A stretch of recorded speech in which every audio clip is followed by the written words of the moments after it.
Ay, papá, no más. And it was then that I felt that pressure strongest on my back. And the commander who had been pointing at me broke his silence and he said, "Almost there, mijo." I realized whose kid was I cradling in my hand, in my arms. This was the commander's son. I couldn't screw this up. I had to do this right. I went back to draining and squeezing as fast as I could, and as I worked, I saw how the relief came on the kid's face. It was getting late, it was close to dawn, and I had to finish up, so I finished preparing the wound, and I got up and grabbed some free samples of antibiotics and some medical supplies. I handed them to the commander, and I explained him how to clean the wound, and I said he should be fine in 2 weeks. And that's when he said, "I hope so, doctora, because I don't want to come back, and you don't want to come where we're going." I was terrified. He ordered the kid off the chair, and he got up immediately. They circled around me and began to walk away behind me to the door. I felt the pressure of the rifle off my back, and I closed my eyes and I prayed to God that he wouldn't shoot me right there. Then I heard him from the door when he said that if I didn't move or speak for at least a half an hour, I would be okay. And I nodded. Then I heard the door close. When I opened my eyes, I looked at my hands, and the kid's blood was drying on my latex gloves, and inside my hands were drenched with sweat. For the following 2 weeks, I was cold.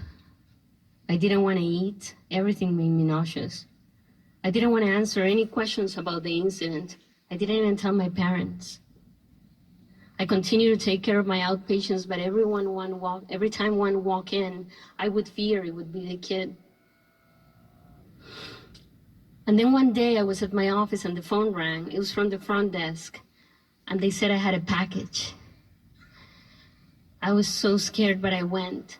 And when I got to the front desk, the girl said, "A man stopped and left you this note and that." And so I inched toward the desk to look, and I found a sack of oranges with a live chicken tied to it. I opened the envelope and pulled out the note, and in almost illegible writing, it said, "De pelao es okay, doctora. No need to come back. Gracias."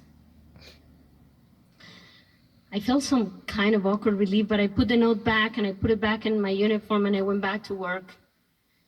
Later that night, I went to my room and I climbed out of the window onto the roof terrace. I could hear the bats flapping their wings in the air. I didn't care.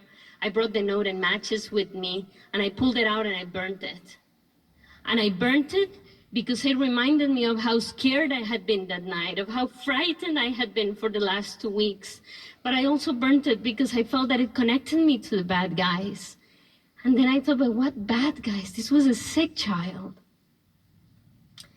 And the bad guys in Colombia in the 90s, who knew who the bad guys and the good guys were?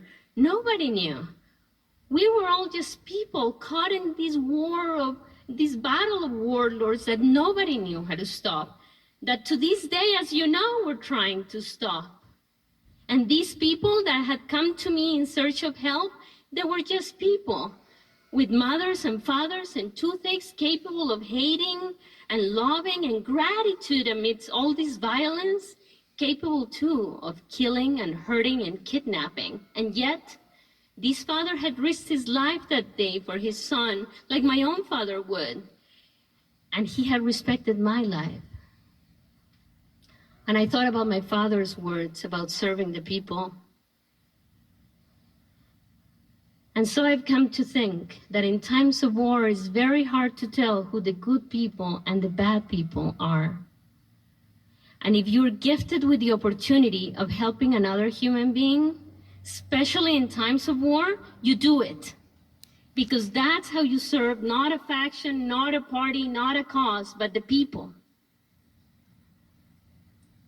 So the next night I volunteered at the ER, and I went down again to help the people of Neiva. Thank you.